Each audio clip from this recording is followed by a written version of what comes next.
Hello, everyone. Hi. Welcome to Ask a Florist Anything. I am your host today, Ellen Frost. I'm the owner of Local Color Flowers here in Baltimore, Maryland.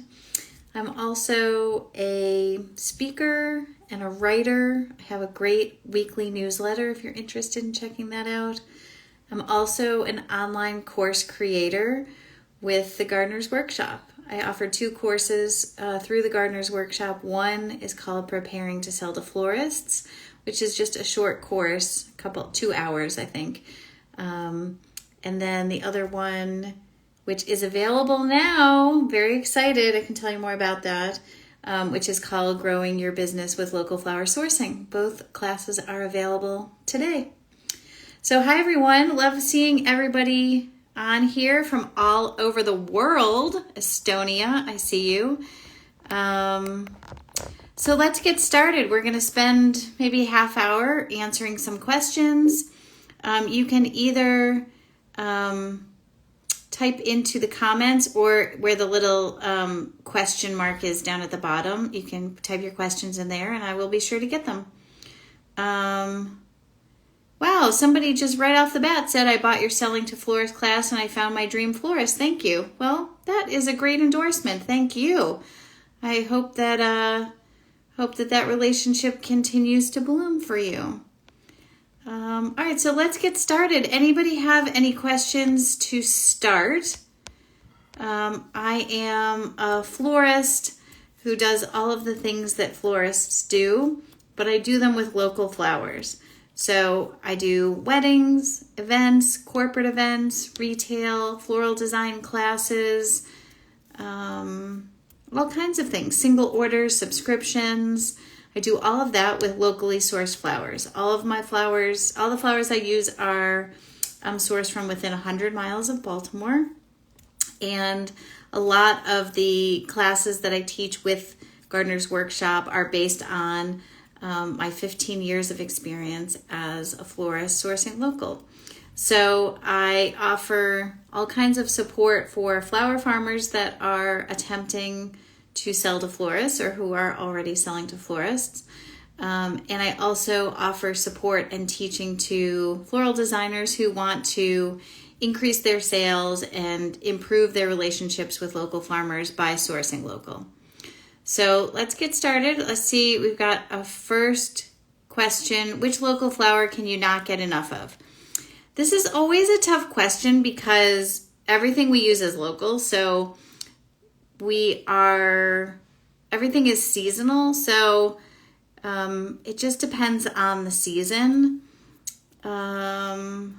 We always have a problem just trying to get winter flowers. So winter flowers, flowers that are grown in a greenhouse, from our frost date, which is like mid-October, through, when the first field stuff becomes available in May.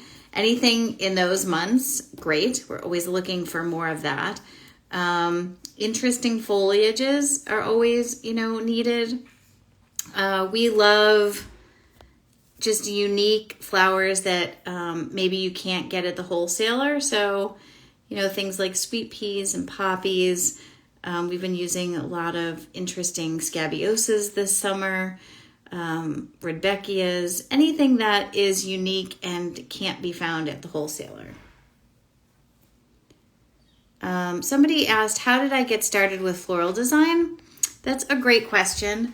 About 20 years ago, I started doing some farming at a flower and vegetable farm here in Maryland.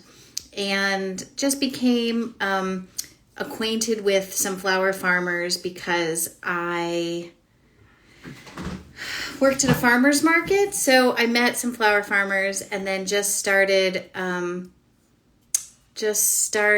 designing for fun, like for friends' weddings. I didn't have any experience.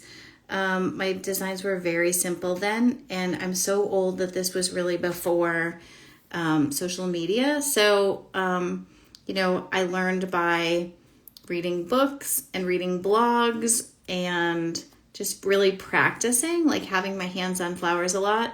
So I did that just for fun, for practice for several years. And then after maybe 5 years of just doing it for fun and for practice, I decided to try to start a business and see if anybody, any stranger would hire me, and they did, which was great. So I've been designing flowers ever since. I decided pretty quickly that farming was not for me. Farming was not a good fit for me. I learned that I don't like to be hot, I don't like to be cold, I don't like to be wet, and I don't like bugs, and I don't like dirt.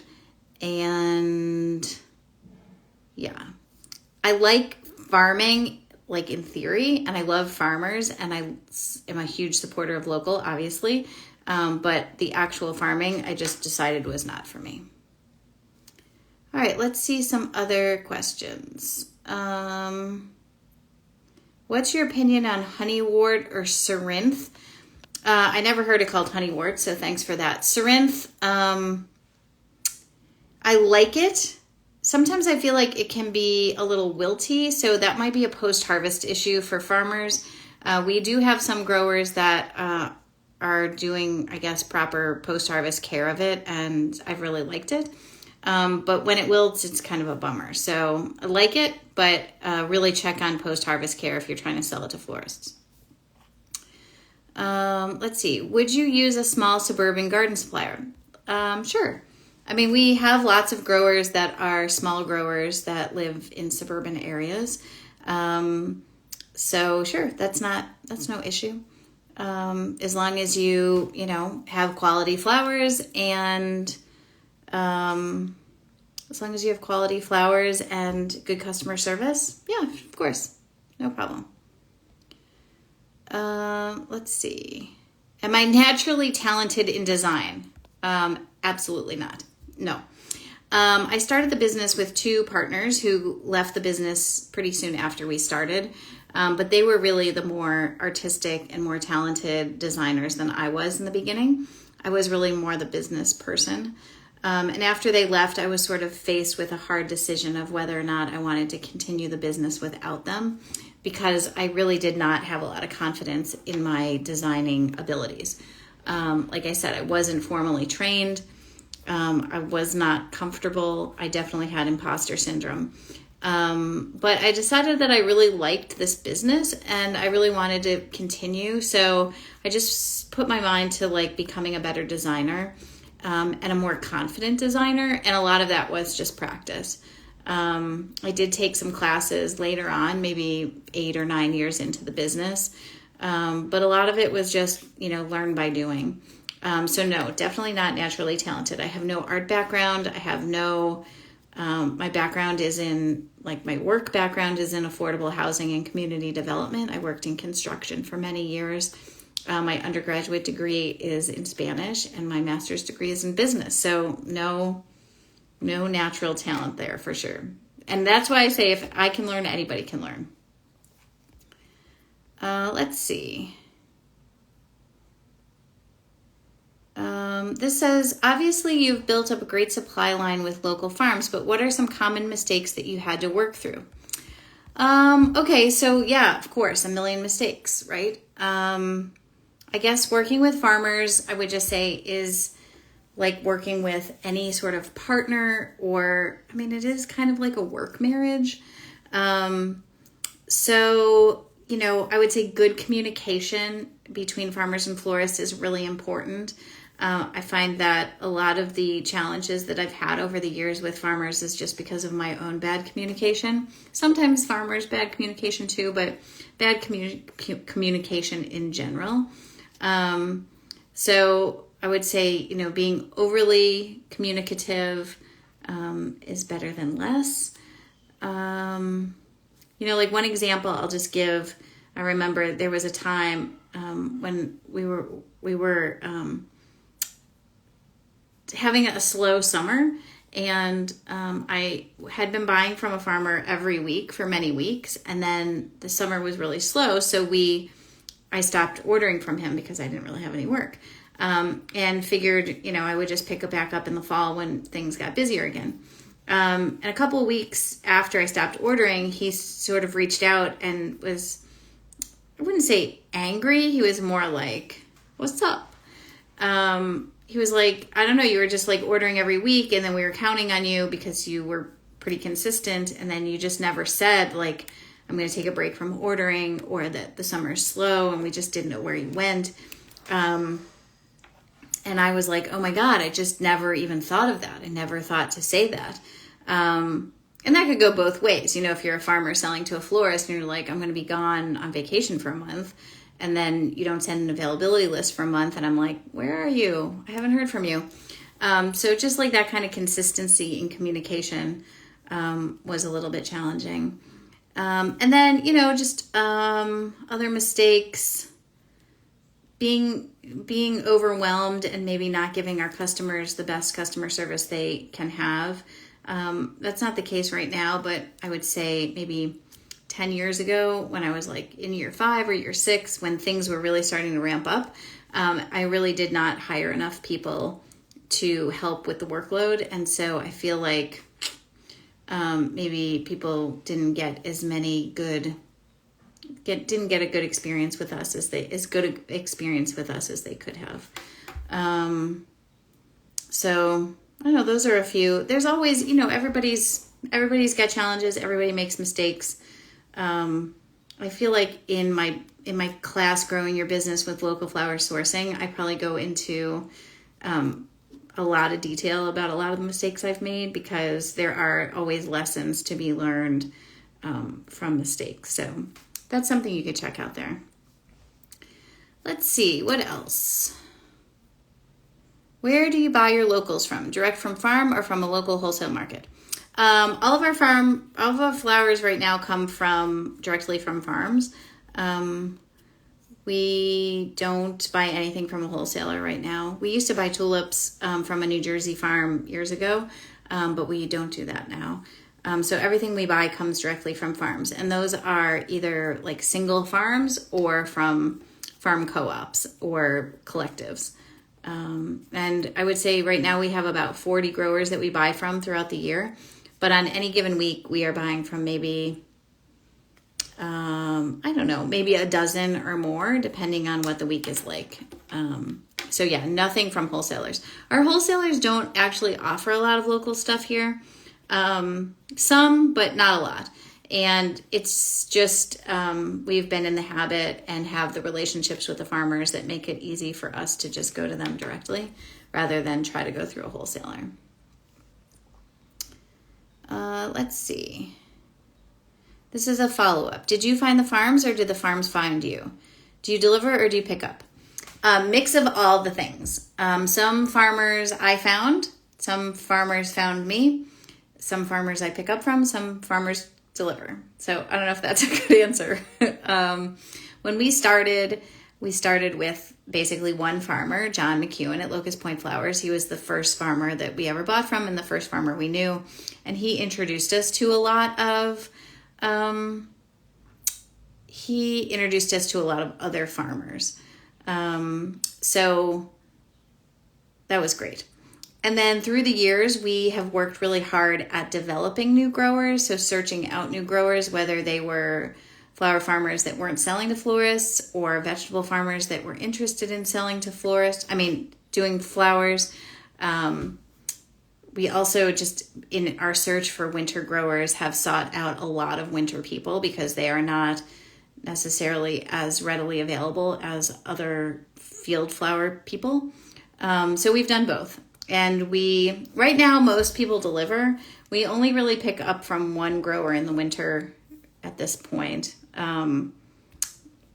We have a grower that's 90 miles away in Lidditz, Pennsylvania, and they're our main winter grower, and we do pick up from them. They will not deliver, and we do need them, so that's where we are. Let's see. Oh, I should just say, in my large class that I have with Lisa that's available now, the one called Growing Your Business with Local Flower Sourcing, there are two modules, so almost 6 hours of sort of training and instruction on sort of building relationships between farmers and florists. I really do credit my relationships with the farmers as being sort of the thing that makes us most successful. Without those relationships and without those growers, we really would not be able to do what we do. So if you want more information, if you want to dig deeper, checking out that class might be helpful. Okay, let's see. What do you do if you find thrips on your flowers? Thrips are giving me anxiety every time I have to deliver to florist, checking like crazy every day. Well, that's good that you're being diligent and checking for thrips, because nobody wants thrips on their flowers when, you deliver. Sometimes there's thrips, and sometimes the flower's closed so you can't see them, and then we open them up and there's thrips. It's not great. But I think what you want to do before the thrips is, really build a relationship with your florists where you can say, anytime you have a problem, I want to hear about it. Anytime there's an issue, I want you to tell me, because I want to be able to, one, fix it for you, whether that's give you a credit or give you replacement flowers. And I also want to get better at what I'm doing. Sometimes if you don't say that directly to a florist, or you don't build a relationship with them in that way, a florist might just be like, oh, there's thrips on these flowers. I'm just going to throw them out and I'm not going to order from you again. There isn't sort of the culture of sharing, or the culture of feedback, if you will. So I would definitely say, as you start working with a florist, really try to build that feedback loop into the relationship. And you don't have to, don't stalk them. Like my friend Laura Beth from Butterbee Farm, we always laugh because she wants to stalk me about quality stuff. And I get it, because she is like a stickler for quality. She's got the best quality flowers we have ever bought, and there's a reason for that. But also, I'm like, I'm busy, so I can't just talk to you about, I can't review every flower you give me. But she has built a relationship with me where I mostly feel comfortable telling her about issues. Sometimes I will say to the staff, I don't want to tell her, but I have to tell her. Because, she wants to get better, and she wants to make sure that there's no issues for other florists. So I would say try to build that into the relationship that you have with your florist. Let's see what other questions we have.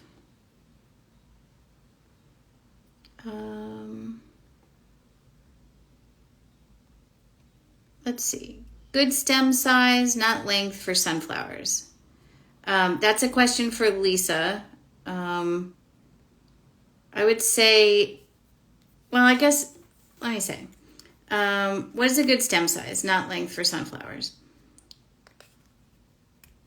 One, I would say always be, learn as much as you can about post-harvest stuff, because you have to be the expert for the florist. I mean, that's the idea, right? You are the grower. You're the expert.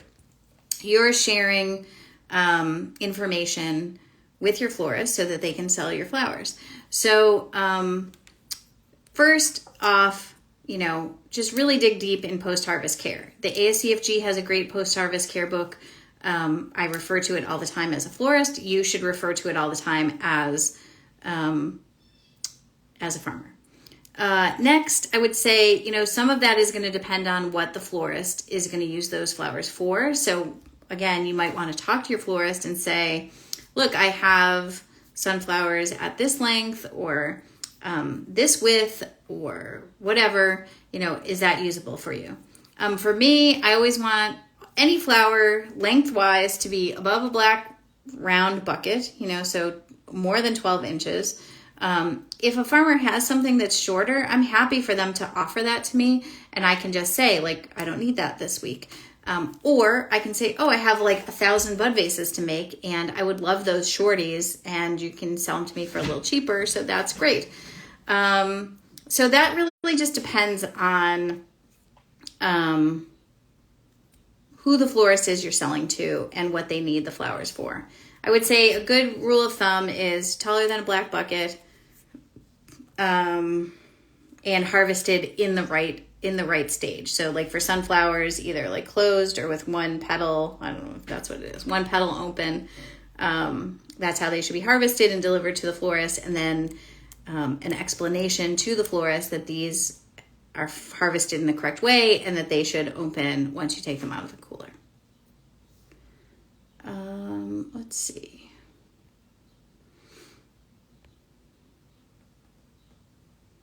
Do you have favorite florists that only focus on fall or spring? No. I mean, most florists work year round. If you're an event florist, maybe spring and fall are heavier for you. Like for us, we do all the things, but summer and winter are definitely slower for us. We do have growers that have started taking off for the summer or taking some time off during the summer. So florists are slow, farmers are slow, but fall and spring are definitely together the busiest times. Favorite local greenery and flowers to use for flower crowns? Again, this sort of depends on the season. For foliage and for flowers, you want to look for things that are hardy and stay fresh out of water. Also, you're trying to look for an aesthetic that is pleasing. So, foliages we use a lot for head crowns are rosemary, boxwood,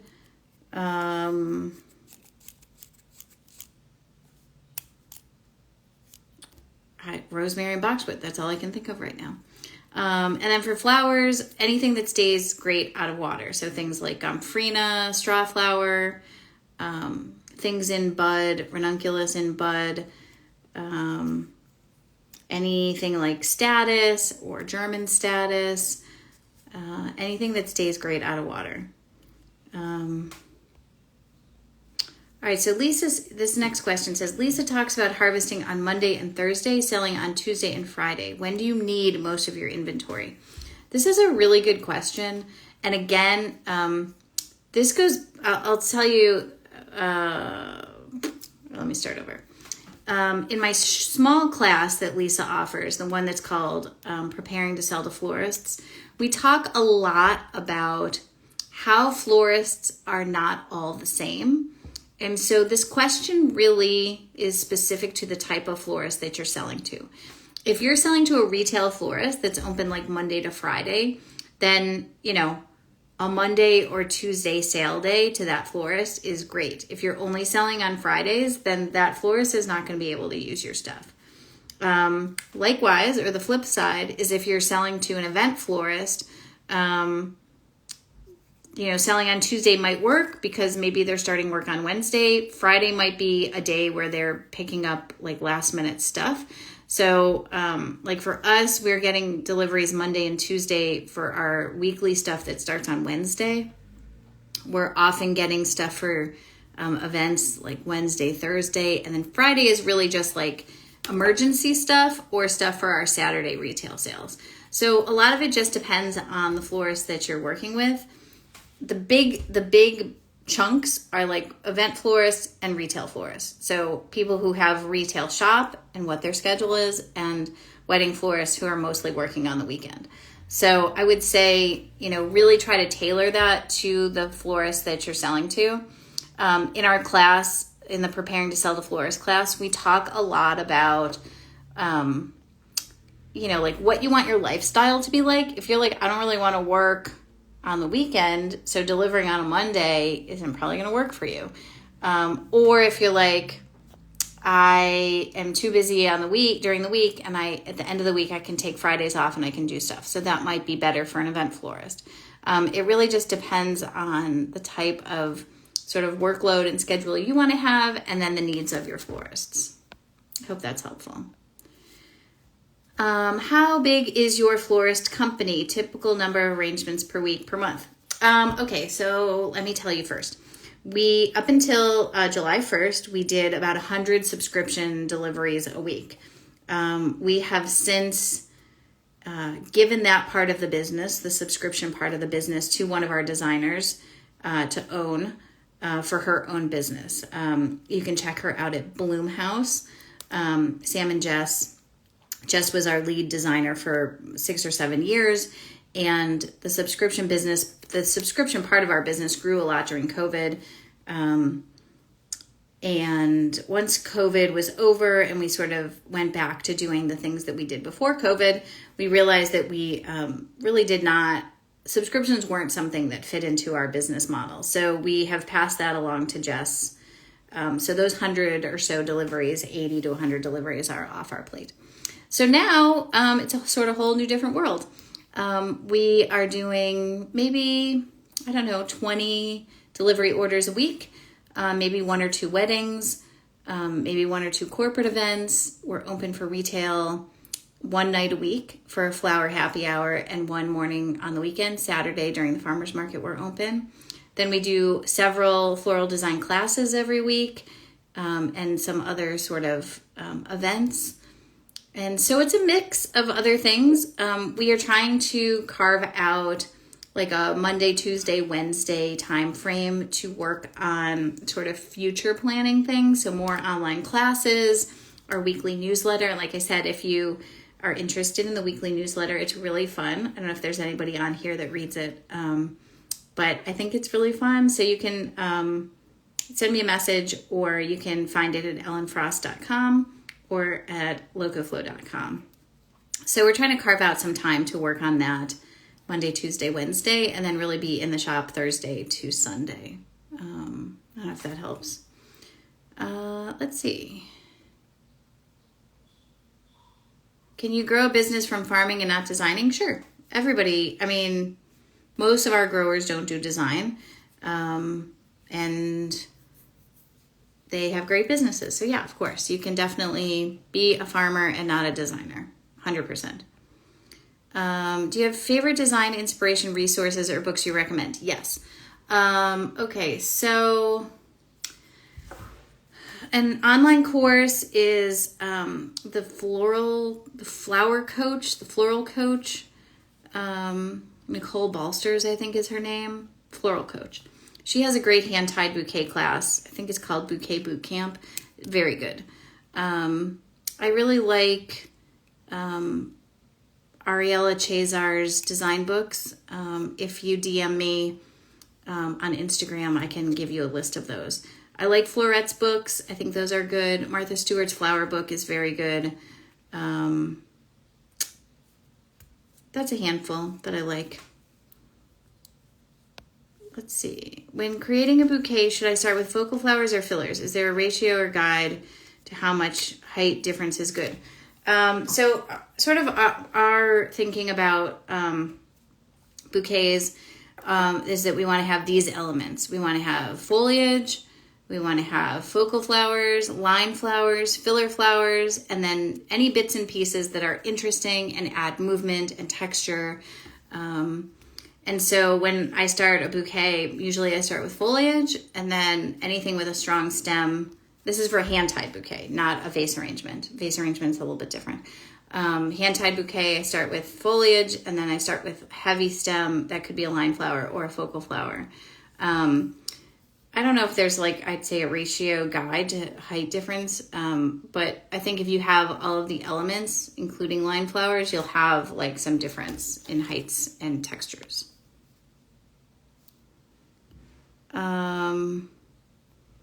Oh, hi, Tori. Okay, I feel like I should know this. You have made wreaths, correct? What do you use as the base? We make 1 million wreaths, and we make all kinds of wreaths. So for dried wreaths, we do two types. One is on a metal frame, which is just like a hoop frame, gold or silver, 12 inches. We also use grapevine wreaths. Sometimes we buy them commercially, sometimes we made them homemade, depending, but they are about 12 inches too. And then we also have winter wreaths. So those are dried wreaths. We also do winter wreaths, like evergreen wreaths. And for our wreath classes, so that's when people are hand making the wreaths themselves, that's on just like a green metal frame that you can get like at Michael's. You can even sometimes get them at the dollar store, and those are 12 inches. And then we also have a Mitchell wreath machine, you know, the one with the pedal. And we used to do the 12 clamp for our standard winter wreaths, but now we're doing the 10 clamp and charging the same amount as we used to for the 12 because there's not as much difference. It's just the number of bunches are less, and we can make a little bit more money on them. Making money on winter wreaths is really, we have to be really careful about how much we charge and what we're offering, because there were years that we were just like making giant wreaths and filling them with like every single beautiful thing and just not charging enough. So those are, we have used the Mitchell frames. Those are the ones with the clamps up to, I think either a 16 or an 18. And that makes like almost a 3-foot wide wreath. So yes, all the wreaths. We make all the wreaths. Let's see, other questions that I might have missed. 3 favorite fillers, depending on the season. Right now, we are loving all the status, German status and regular status. What else? Celosia feels like a good filler this time of year. You know, anything that's like small, little, like feverfew we love, chamomile we love. Those are some. All right, let's see. Other questions. I'm trying not to miss any. Oh, sorry. Just a clarification about growers that are off in the summer. Yes, Butterbee Farm is off in the summer, and they work through the winter. So that's taking a season off. It's not spring or fall. I think Jonathan and Megan, I can't remember the name of their farm, but they teach a class through Gardener's Workshop. They only work in the spring, and then they're off in the summer and the fall.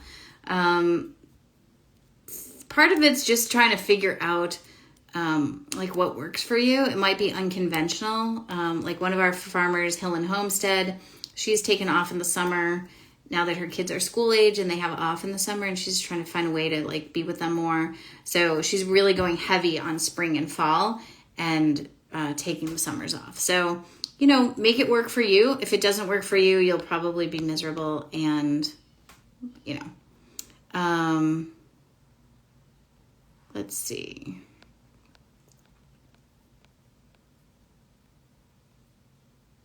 Oh, this is a good question. As a flower farmer, can we sell to only wholesalers or just to florists directly, or both? Is that okay? Great question. So selling to wholesalers definitely do not want you to sell to florists directly. They want the florist to come to them. So a lot of times wholesalers will not really like you selling directly to florists. So the question is, which option is a better fit for you? Wholesalers are great if you have a lot of volume and you're willing to take a little bit lower price because you have a higher volume. Florists, you can probably charge a little bit more, but you probably can't sell the same amount of volume. I'm sure there are growers that sell to both wholesalers and florists directly. But I think if you're trying to build a relationship with a wholesaler, they are not going to look kindly on you selling directly to florists. They want the florist to come through them. Do you like or use much, I don't even know how to say this word, Pilotus? Pilotus. I don't know what that is. If it is a pink little spiky thing that's grown in Australia, then I used it over the winter for the first time, and I did like it.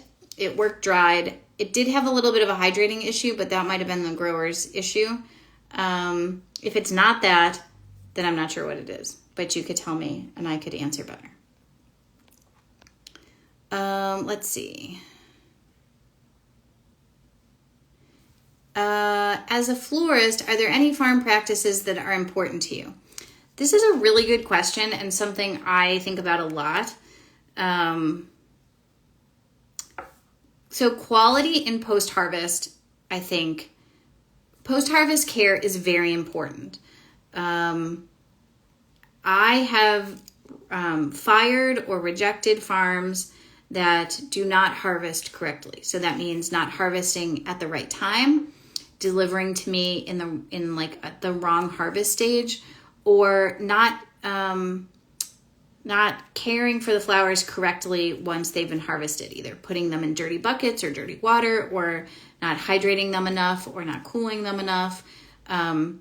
We just really depend on the grower to bring us a quality product that is ready to use. And so post-harvest care, I think, is like number one for me. Generally, we love folks that are using organic practices, that are using regenerative practices. Those are obviously great for the earth. They're also great for us to tell our customers about. So those are important to us. Paying a living wage is great. So those are some of them. Number one is quality, is post-harvest care and selling a quality product. Those are number one for us, for sure. All right, I just have a few more minutes. Let me see if I can see any other questions. Oh yes, thank you. Somebody mentioned Springforth Farm, Jonathan and Megan.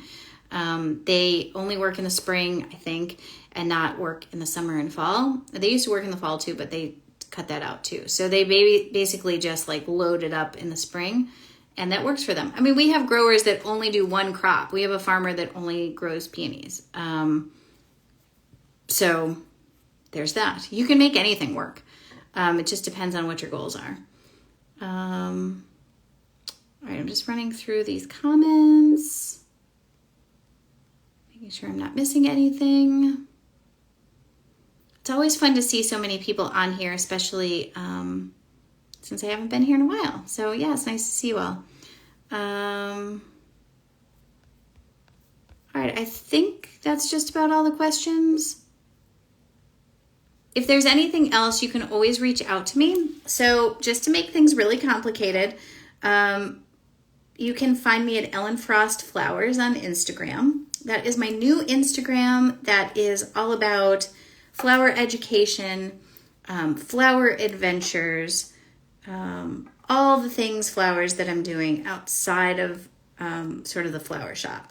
The Local Color Flowers Instagram is still around. It's still blooming, but it's really focused more on the shop and our local stuff. So 2 Instagrams, Ellen Frost Flowers and Local Color Flowers.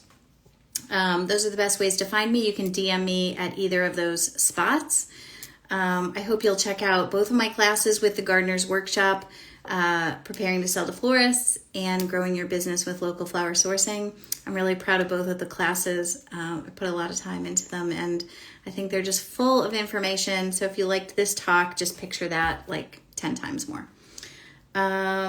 And sign up for my newsletter if you're interested in learning more about what I do, about flower adventures, about what it's like being a florist. I tell you all about it. So you can find that at ellenfrost.com. All right, you guys, I hope you all have a great day. Stay cool. I know it's really, really hot. It's really so hot here. Stay cool. Hope your flowers keep blooming. And I will come back again sometime and answer more questions. All right, thanks, everyone. Have a great day.